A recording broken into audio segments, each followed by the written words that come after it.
Hello students. आज मैं आपको एक बहुत ही बायोलॉजी का प्यारा सा चैप्टर पढ़ाने जा रही हूँ।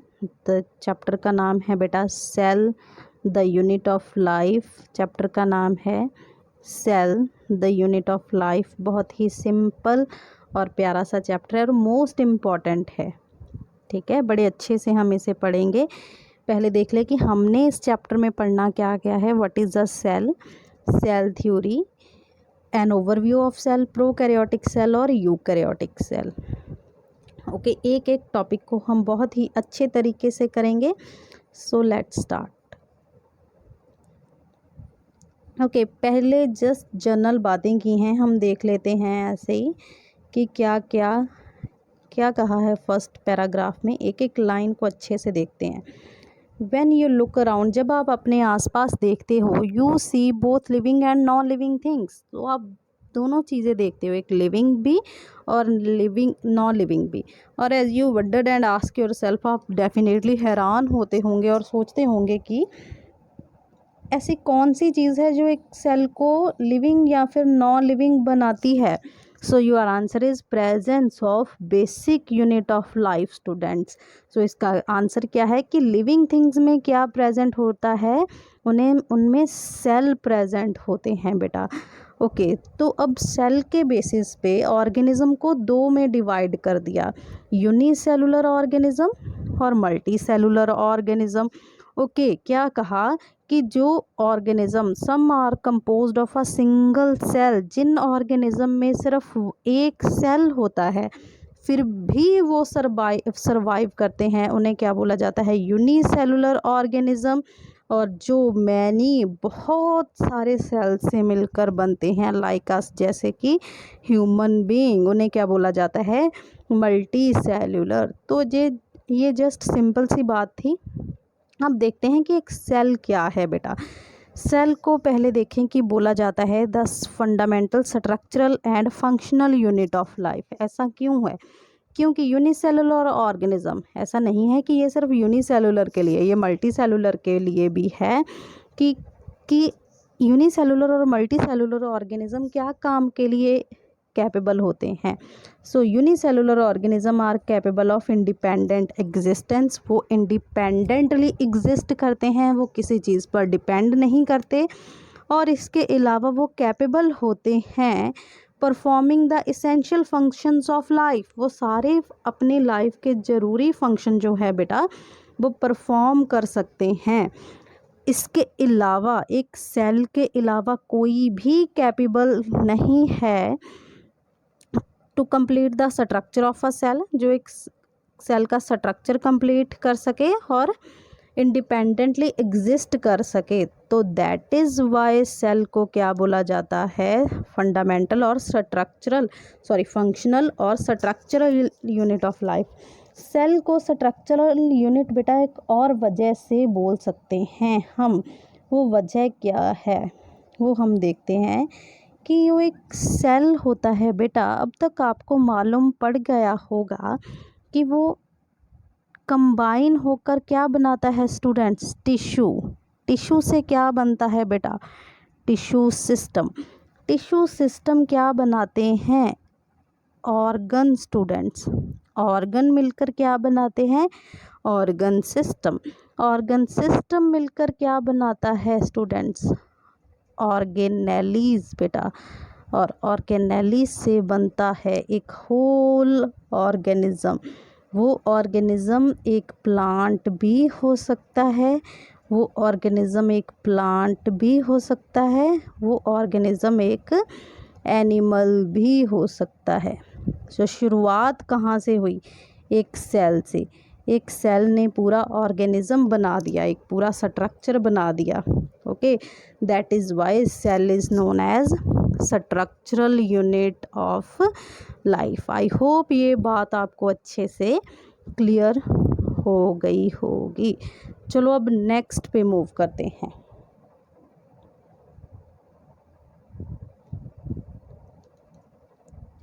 अब बात करें जरा सी हिस्ट्री पर आ जाते हैं कि सेल को किसने डिस्कवर किया, फर्स्ट टाइम सेल को किसने देखा भाई। चलो, तो फर्स्ट थिंग अल्फ़ाबेट में हम क्या देखते हैं, द फर्स्ट थिंग जब हम अल्फ़ाबेट पढ़ते हैं तो उसमें हम ए से शुरुआत करते हैं बेटा, ए से। तो हिस्ट्री की शुरुआत भी, सेल की हिस्ट्री की शुरुआत भी ए से हुई। एंटोन वॉन ल्यूएनहुक जिसने पहले देखा और बताया एक लिविंग सेल, एंटोन वॉन ल्यूएनहुक ने पहले एक लिविंग सेल को डिस्क्राइब किया बेटा जी। ओके, बाद में कौन आए, रॉबर्ट ब्राउन। ए के बाद क्या आता है, बी आता है बेटा। सो यहाँ कौन आ गए हमारे पास, ब्राउन आ गए बेटा, रॉबर्ट ब्राउन। ओके, उन्होंने किसके बारे में बताया, न्यूक्लियस के बारे में। तो ये दो नाम एनसीईआरटी में इम्पॉर्टेंट है, सो इसे आप बहुत अच्छे से याद करेंगे। Okay, the invention of the microscope, बाद में क्या हुआ, माइक्रोस्कोप की इन्वेंशन हुई, थोड़ी सी इम्प्रूवमेंट हुई, जिसके बाद इलेक्ट्रॉन माइक्रोस्कोप बना, जिन्होंने सारी स्ट्रक्चरल डिटेल में बारे में हमें बताया। तो देखो अब हमें याद क्या रखना है स्टूडेंट्स, तो थोड़ी सी बातें एंटोन वॉन के बारे में करते हैं। सो ए पहले आती है, तो अब हम लिखते हैं एंटोन वॉन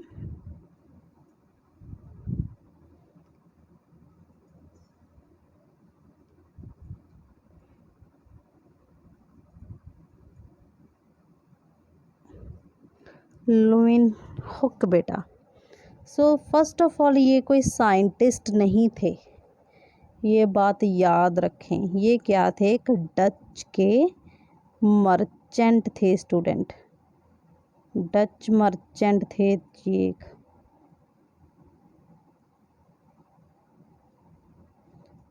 ठीक है, इन्होंने माइक्रोस्कोपी एज अ हॉबी ली हुई थी। और इन्होंने कौन कौन से सेल देखे बेटा, कौन कौन से सेल थे जो इन्होंने देखे थे, इन्होंने देखे थे बेटा human sperm cell, human sperm cell. इसके अलावा इन्होंने क्या देखा था, इसके अलावा इन्होंने देखा था क्या था, आरबीसीज, और क्या देखा था, बैक्टीरियल सेल, एक रह गया प्रोटोजोन। तो इन्होंने देखे थे प्रोटोजोन। तो ये सारे सेल्स जो थे, आई होप आपने नोट किया होगा अपनी कॉपी पे, तो या फिर स्क्रीनशॉट ले लीजिए आप। ये सारे सेल्स तो जो थे बेटा, सभी के सभी, wait wait wait wait wait, ये सभी सेल्स क्या थे, मूवेबल थे। ये थोड़ी सी मूवमेंट शो कर रहे थे, आपको मालूम ही होगा। स्पर्म सेल, बैक्टीरियल सेल, ये सब क्या शो कर रहे थे, मूवमेंट शो कर रहे थे बेटा। तो क्योंकि ये मूव कर रहे थे एक एनिमल की तरह, तो इन्होंने सभी सेल्स के लिए टर्म क्या यूज़ की, एनिमलक्यूल्स बेटा, एनिमलक्यूल्स। इम्पॉर्टेंट है बेटा, इसको पॉइंट आउट ज़रूर कीजिए, अपने नोट्स में ज़रूर लिखिए इस बात को, very very much important for NEET.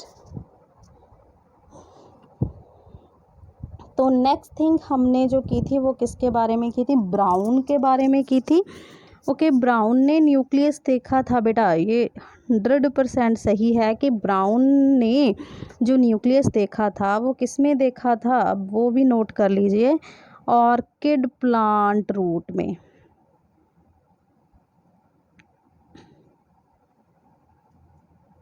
Orchid की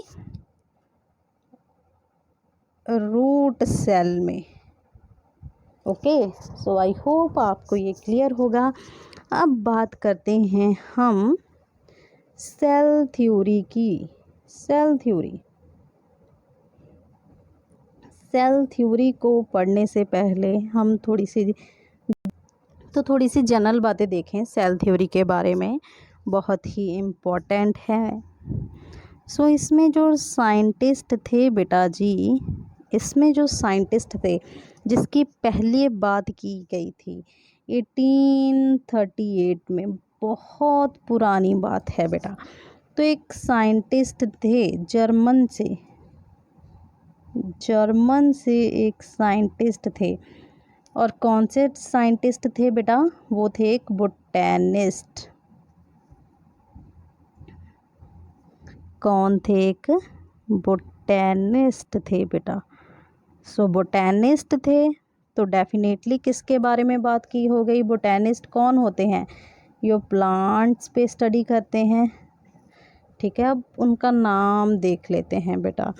बहुत ही सिंपल सा नाम है, मैथियस शील्डन या फिर MJ शील्डन बेटा।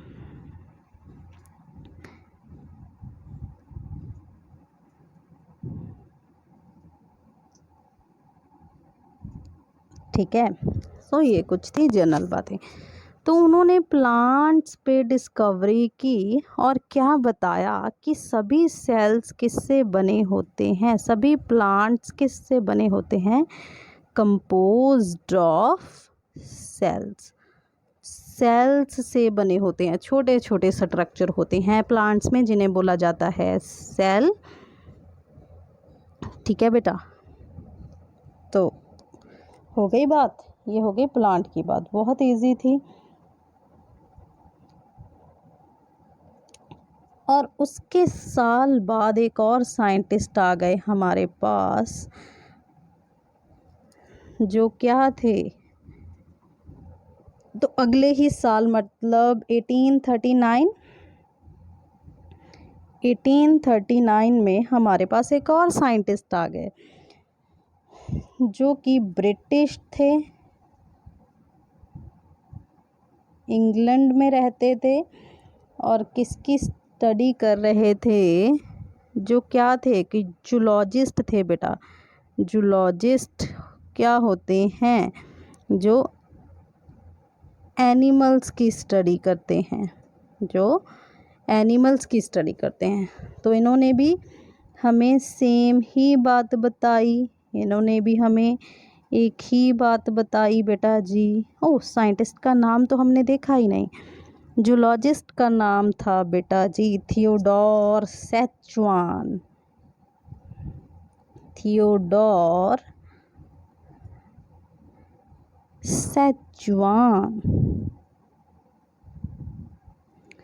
तो इन्होंने हमें क्या बताया? थियोडोर सैचुआन ने एनिमल्स के बारे में कि एनिमल्स भी किससे मिलकर बनते हैं?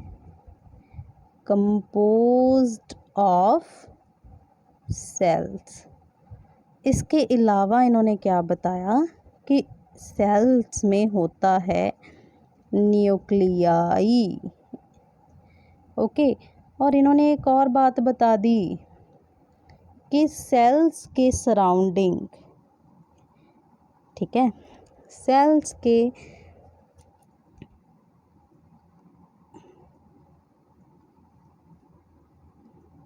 all cells are enclosed by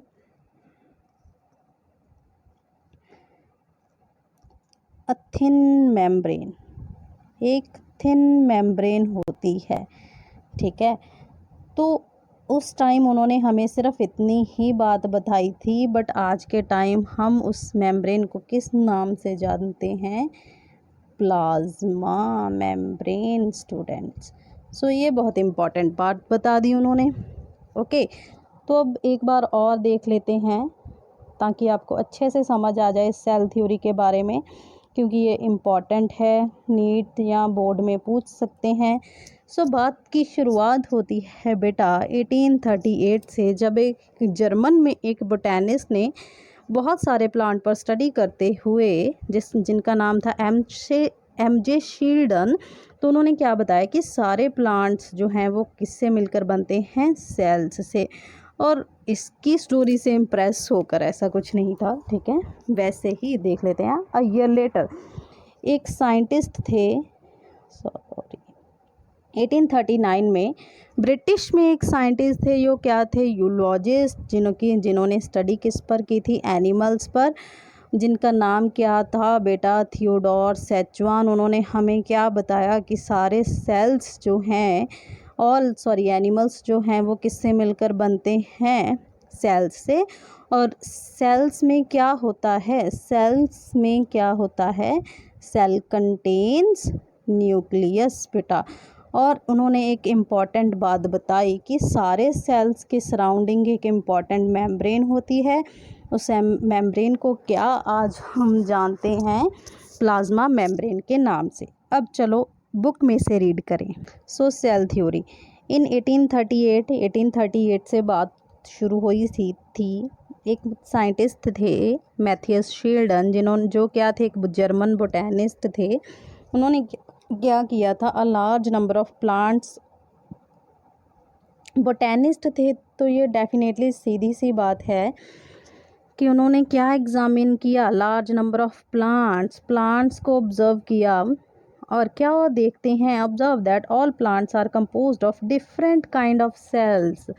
सारे प्लांट्स जो हैं वो किससे मिलकर बनते हैं, सेल्स से। और सेल कंबाइन होकर क्या बना रहे हैं माय स्टूडेंट्स, टिश्यू बना रहे हैं। ठीक है, all about the same time, उसी समय थियोडोर सेचुआन बेटा क्या थे, हमारे थियोडोर सेचुआन, जो क्या थे, एक ब्रिटिश थे, जूलॉजिस्ट थे, एनिमल्स पे स्टडी करते थे। ठीक है, उन्होंने क्या किया, study different kind types of animal cells, क्या बना दिया, क्या स्टडी किया कि सारे different type of animal cell study किया and reported that cells had a thin layer. Cells के सराउंडिंग क्या होती है, एक थिन लेयर होती है, जिन्हें क्या बोला जाता है आज के टाइम पे, प्लाज्मा मेम्ब्रेन। इंपॉर्टेंट पॉइंट बेटा। Okay, he also concluded that based on his studies on plant tissue, उन्होंने प्लांट टिश्यू पे भी डिस्कवरी की थी। तो उन्होंने क्या कहा कि the presence of a cell wall is a unique character of a plant cell. ये प्लांट्स में कहते हैं presence of a cell wall. उन्होंने प्लांट्स पे स्टडी करके क्या बताया था बेटा, सेल वॉल के बारे में भी डिस्कवरी की गई थी उन्होंने। ठीक है, तो कि सेल वॉल जो है वो एक यूनिक करैक्टरिस्टिक्स है किसका, प्लांट सेल्स का बेटा। On the basis of this, इसके बेसिस पे सेचुआन एक हाइपोथेसिस प्रोड्यूस करते हैं। एक ऐसी बात बोली उन्होंने, क्या, bodies of animals and plants are composed of cells, कि जो प्लांट्स की बॉडीज़ हैं, प्लांट्स, एनिमल्स और प्लांट्स की बॉडीज़ हैं, वो किससे मिलकर बनती हैं, या तो सेल्स से मिलकर बनती हैं या सेल के प्रोडक्ट से बेटा। सो this is the hypothesis of Szechuan, only Szechuan. ठीक है, तो ये इम्पॉर्टेंट है। उसके बाद देखते हैं क्या हुआ। उसके बाद बेटा Schwann, Schleiden and Schwann together formulated a cell theory. बाद में शील्डन और सेचुआन ने इकट्ठा हुए दोनों, उन्होंने एक सेल थ्योरी प्रपोज की।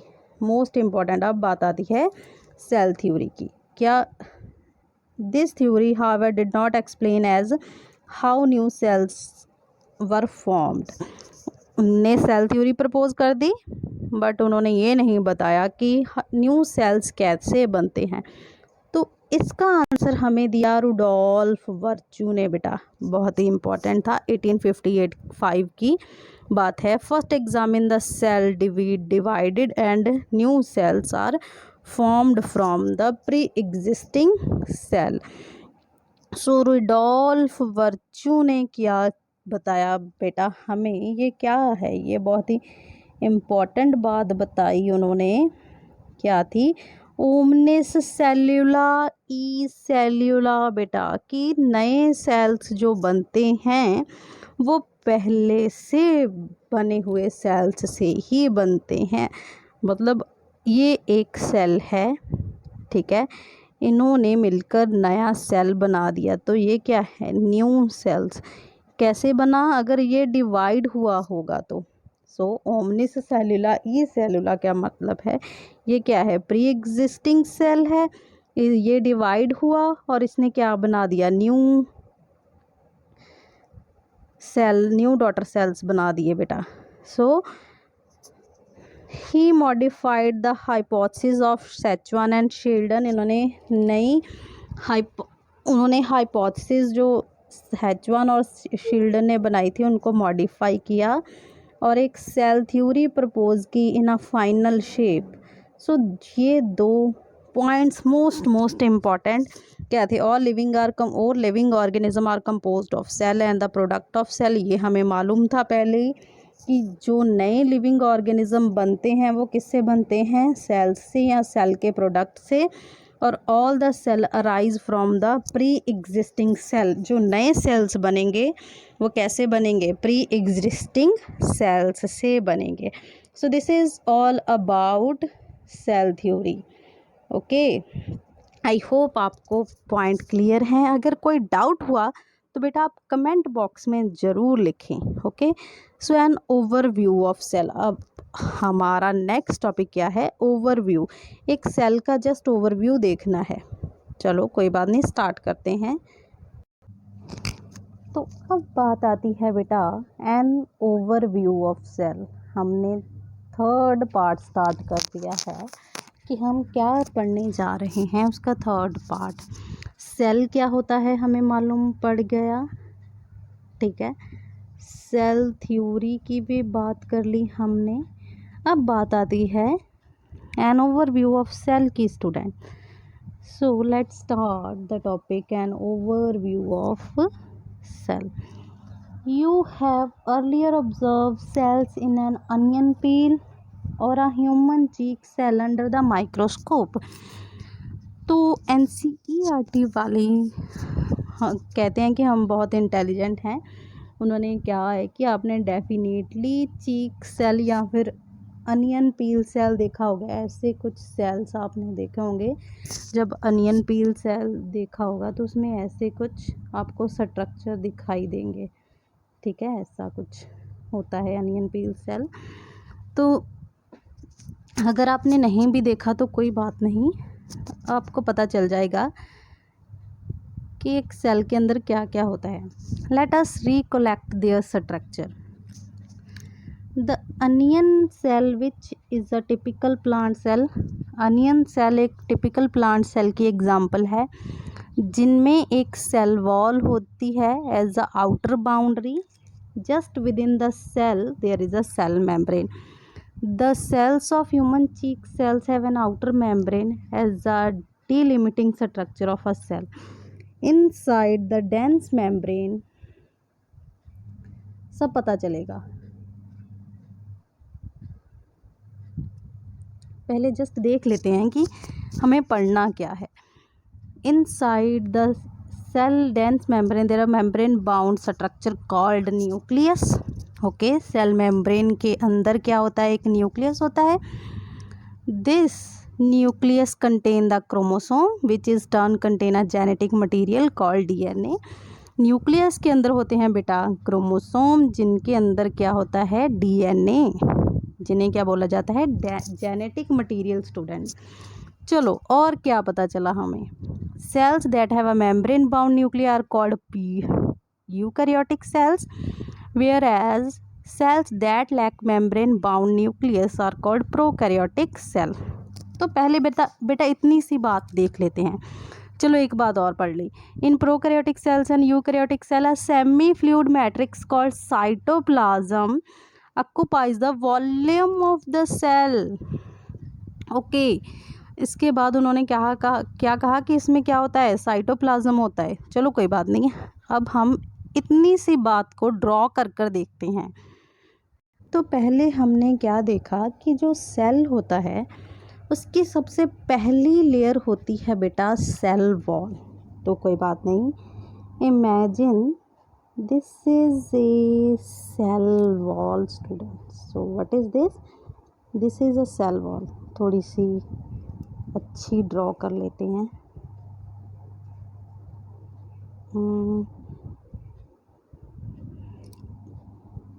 चलो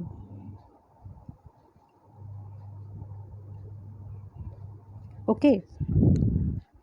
और उन्होंने क्या बताया हमें कि सेल के अंदर क्या होती है, सेल मेम्ब्रेन होती है बेटा। Cells have a cell membrane. तो ये रही हमारी सेल मेम्ब्रेन। सीधी सीधी सी बात करते हैं, ठीक है। ये क्या है, सेल वॉल। ये क्या है, सेल मेम्ब्रेन बेटा। अब उन्होंने एक बात कही कि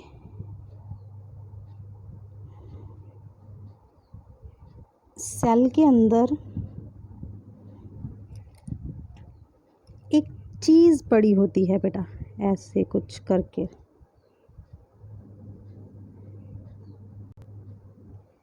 कुछ डेंस सा स्ट्रक्चर पड़ा होता है, थोड़ा बड़ा कर लेते हैं और कलर यूज़ करें इसके लिए। चलो ये नहीं,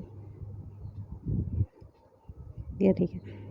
तो एक डेंस सा स्ट्रक्चर पड़ा होता है जिसे क्या बोलते हैं, न्यूक्लियस बेटा।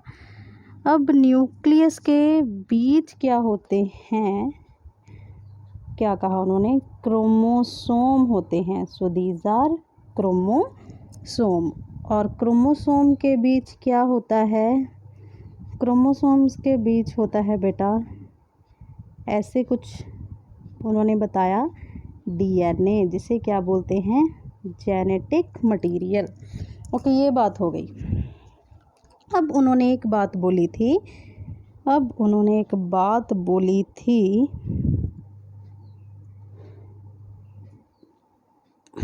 कि सेल के अंदर कुछ स्ट्रक्चर होते हैं स्टूडेंट्स। सेल के अंदर कुछ स्ट्रक्चर होते हैं, सॉरी, एक फ्लूइड किसी चीज़ होती है, उस फ्लूइड को बोलते हैं स्टूडेंट्स, उस फ्लूइड को सेल के बाहर नहीं जाना है, उस फ्लूइड को बोलते हैं साइटोप्लाज्म बेटा। उस फ्लूइड को बोला जाता है cytoplasm. So this is cytoplasm. Okay, so ये था एक ओवरव्यू। फर्स्ट लेयर क्या हो गई हमारी, cell wall. Second layer cell membrane. अब सेल के अंदर एक राउंडेड से स्ट्रक्चर न्यूक्लियस। न्यूक्लियस के अंदर क्या है बेटा, क्रोमोसोम्स बेटा। क्या हैं, क्रोमोसोम्स।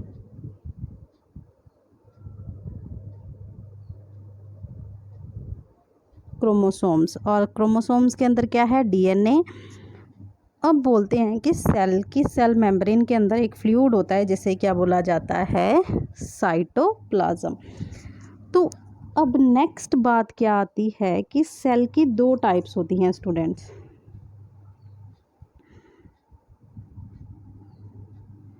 अब क्या देखें, बुक के अकॉर्डिंग टाइप्स ऑफ सेल।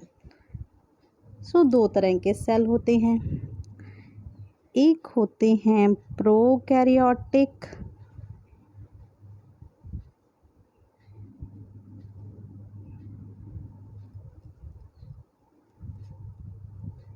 दोबारा,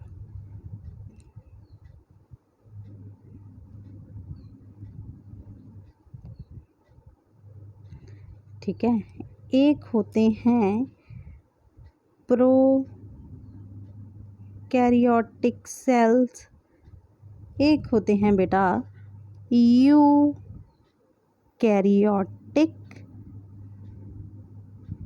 सेल्स। ओके, अब बुक के अकॉर्डिंग देखें, जो प्रोकैरियोटिक सेल्स में न्यूक्लियस होता है, imagine this is a cell. अब सेल के अंदर क्या है, न्यूक्लियस है, ठीक है। इनके सराउंडिंग कोई भी मेम्ब्रेन बेटा, कोई भी मेम्ब्रेन नहीं होती है। और जो हमारे होते हैं eukaryotic cell, so imagine this is a cell, इनके अंदर जो क्या होगा, जो न्यूक्लियस होगा उसको डेफिनेटली किसी मेम्ब्रेन ने कवर किया होगा बेटा, ठीक है। तो ये क्या हो गई, न्यूक्लियस को कवर करने की मेम्ब्रेन क्या हुई, न्यूक्लियर मेम्ब्रेन। तो इनमें न्यूक्लियर मेम्ब्रेन प्रेजेंट होगी, इनमें न्यूक्लियर मेम्ब्रेन जो होगी वो क्या होगी, एब्सेंट होगी। सो आई होप आपको इतना टॉपिक तो क्लियर हो ही गया होगा। ओके, चलो एक बार देख लो, ड्रॉ कर लो, स्क्रीनशॉट ले लो जो भी आपको करना है।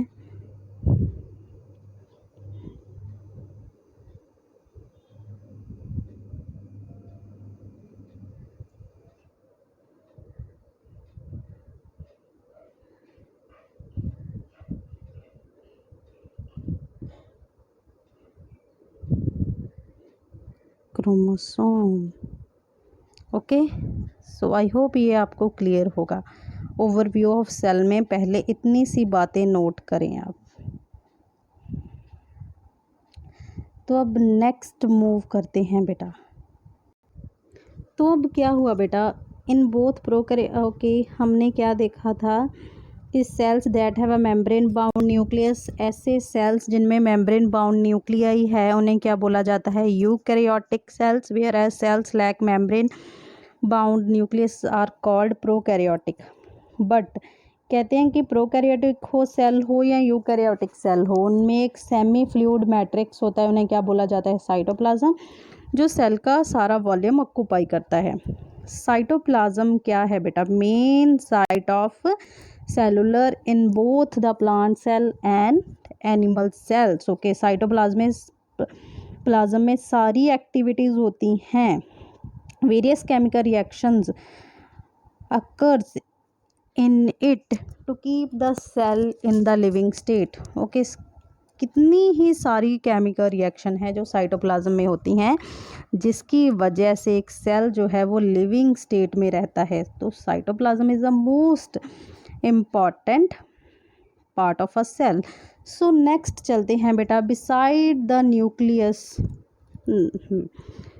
न्यूक्लियस के अलावा the eukaryotic cell have other membrane bound distinct structure are called organelles. Nucleus के अलावा बहुत से स्ट्रक्चर होते हैं जिन्हें क्या बोला जाता है, ऑर्गेनेलीज। ऑर्गेनेलीज की एग्जाम्पल क्या है, endoplasmic reticulum, Golgi complex, lysosomes, mitochondria, microbodies and vacuole. The prokaryotic cell lack such membrane bound organelles.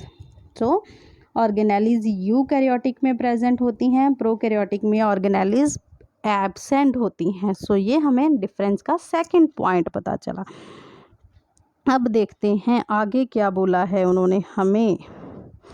आगे कहा है बेटा, ribosomes are non membrane bound cell organelles. Ribosomes एक नॉन मेम्ब्रेनस सेल ऑर्गेनेली है, important है बेटा, पॉइंट आउट करें इसे। In found all the cell both eukaryotic and, so ये एक ऐसी ऑर्गेनेली है जो प्रोकैरियोटिक में भी प्रेजेंट होती है या यूकैरियोटिक में भी प्रेजेंट होती है। Within the cell ribosomes are found in not only in cytoplasm. So ribosomes कहाँ कहाँ प्रेजेंट होते हैं, साइटोप्लाज्म में तो होते ही हैं, उसके अलावा क्लोरोप्लास्ट में, माइटोकॉन्ड्रिया में और in rough endoplasmic reticulum. So site of ribosomes important, very very important, कि साइटोप्लाज्म में होते हैं, क्लोरोप्लास्ट में होते हैं, माइटोकॉन्ड्रिया में होते हैं और रफ एंडोप्लाज्मिक रेटिकुलम में। Animal cells contain another non membrane organelles called centriole which help in cell division. Okay, अब पहले इतनी सी बात को देखें, आगे बढ़ते हैं, उस डायग्राम को नेक्स्ट ऐड करें कुछ उस डायग्राम में। तो माय डियर स्टूडेंट्स, अब देखो कि ये एक imagine this is a eukaryotic cell. तो अगर ये एक यूकैरियोटिक सेल होगा तो इसमें क्या क्या प्रेजेंट होगा, और इसको थोड़ा सा बड़ा कर लें। ठीक है, और जूम करें तो अब इसमें क्या होगा, इसके साइटोप्लाज्म में कुछ ऑर्गेनेलीज होंगी स्टूडेंट्स, कुछ ऑर्गेनेलीज होंगी, जैसे कि होगा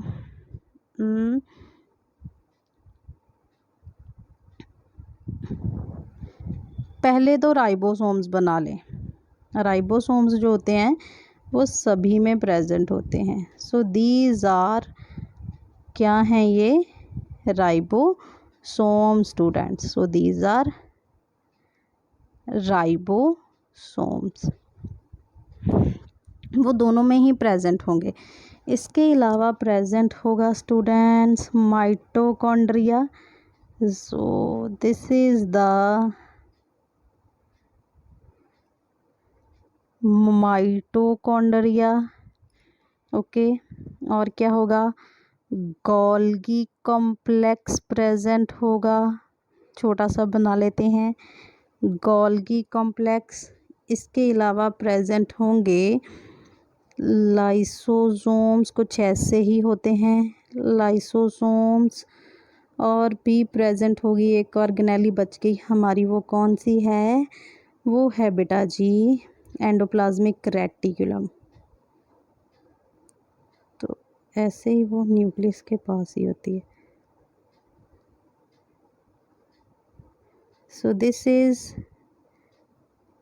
एंडोप्लाज्मिक रेटिकुलम। अब इस पे भी राइबोसोम्स प्रेजेंट हो गए होंगे। So these are ribosomes. Okay, so ये सारी ऑर्गेनेलीज हो गई हमारी। और एक बहुत ही बड़ा और छोटा भी प्रेजेंट हो सकता है। प्लांट सेल है तो बहुत ही बड़ा, एनिमल सेल है तो बहुत ही छोटा। क्या होते हैं बेटा, वैक्यूल्स। ये हो गए हमारे वैक्यूल्स। सो ये एक यूकैरियोटिक सेल का स्ट्रक्चर है। अगर हम प्रोकैरियोटिक की बात करें तो उसमें ये सारे एज्यूम कर लें कि आप कुछ भी नहीं है, उसमें सिर्फ होंगे राइबोसोम्स। तो अब नेक्स्ट पॉइंट ऑफ डिफरेंस हम देखें, जो हमने पिछली बार नोट किया था कि प्रोकैरियोटिक सेल में न्यूक्लियर मेम्ब्रेन एब्सेंट होगी, बट यूकैरियोटिक में न्यूक्लियर मेम्ब्रेन प्रेजेंट होगी बेटा। सो अब नेक्स्ट पॉइंट क्या है इसमें नोट करने वाला, कि प्रोकैरियोटिक सेल में सेल ऑर्गेनेलीज क्या होती हैं, एब्सेंट होती हैं बेटा। बट सेल ऑर्गेनेलीज यूकैरियोटिक में प्रेजेंट होती हैं।